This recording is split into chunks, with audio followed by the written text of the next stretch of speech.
Oral pathology, white lesion, part 2. White lesions in the oral cavity may be benign or malignant or premalignant or malignant. There are no signs and symptoms which can reliably predict whether a leukoplakia will undergo malignant change or not. Color of oral mucosa depends on amount and dilution of blood vessels in the underlying connective tissue, degree of keratinization, amount of melanin pigment in epithelium, thickness of epithelium. Why abnormally white? So, presence of keratin in a normally non-keratinized size, hyperparakeratosis or hyperorthokeratosis in non-normally keratinized site, abnormal keratin formation or aggregation in epithelial cells, acanthosis, intra and extracellular accumulation of fluid in the epithelium, non-epithelial changes such as underlying scarring and fibrosis, microbes, particularly fungi, produce whitish pseudomembranes. So, yes. Leukodema. Leukodema is a generalized mild opacification of the buccal mucosa that is regarded as a variation of normal. Etiology is unknown. More common in black population, its clinical features are characterized by diffuse, gray-white, milky appearance of mucosa. The surface appears folded, resulting in wrinkles or whitish streaks. Typically occurs bilaterally on the buccal mucosa, asymptomatic, and disappears when cheek is stretched. So this is the example image. White sponge nevus or the Cannon disease.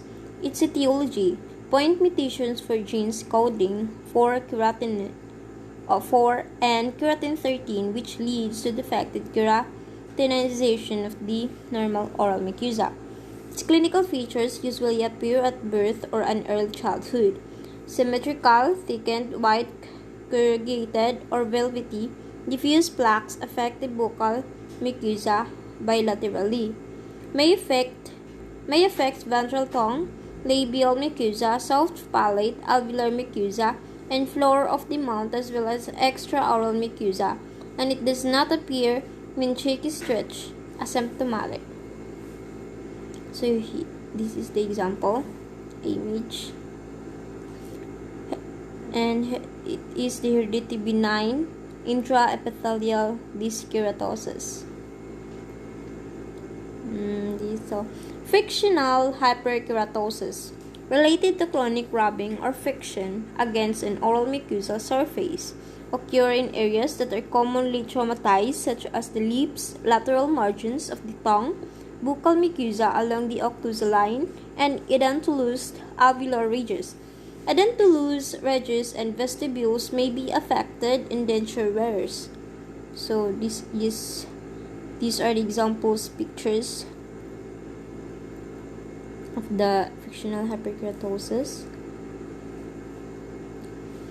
Next is the morsicaceal mucosae aures, or the chronic mucosal chewing. Morsicaceal or is equals bite.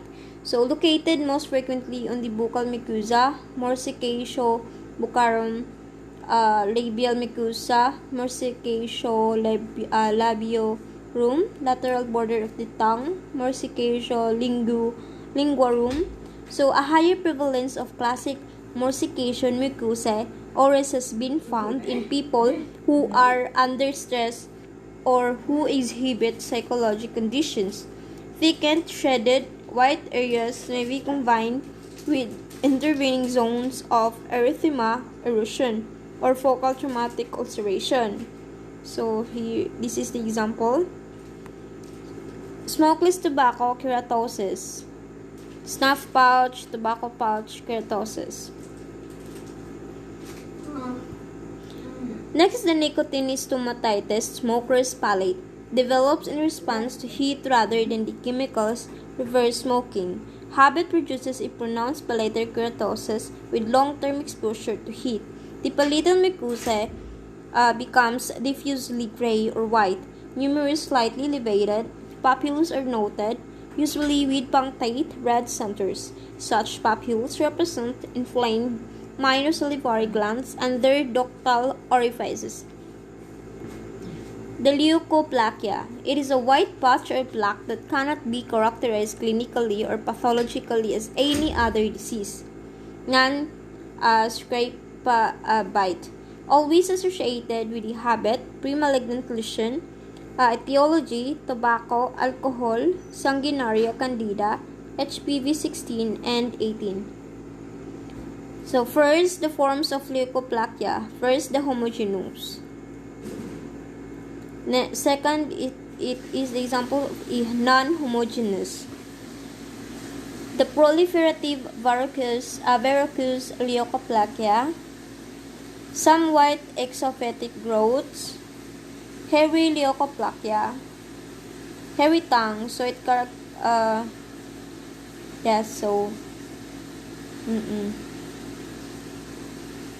candidiasis, oral submucous fibrosis, oral lesion planus, the chemical injuries of the oral mucosa, the bilateral lesion and the unilateral lesions. Its difference here in bilateral lesions, the leukoedema, in unilateral lesions, the frictional keratosis, in bilateral lesions, white sponge, unlike in unilateral lesions, burn, the HBID, in bilateral lesions, in hairy leukoplakia, in unilateral lesions, lesion planus, in bilateral, in unilateral, hairy, hairy leukoplakia, lesion planus, leukoplakia, cheek chewing, candidiasis.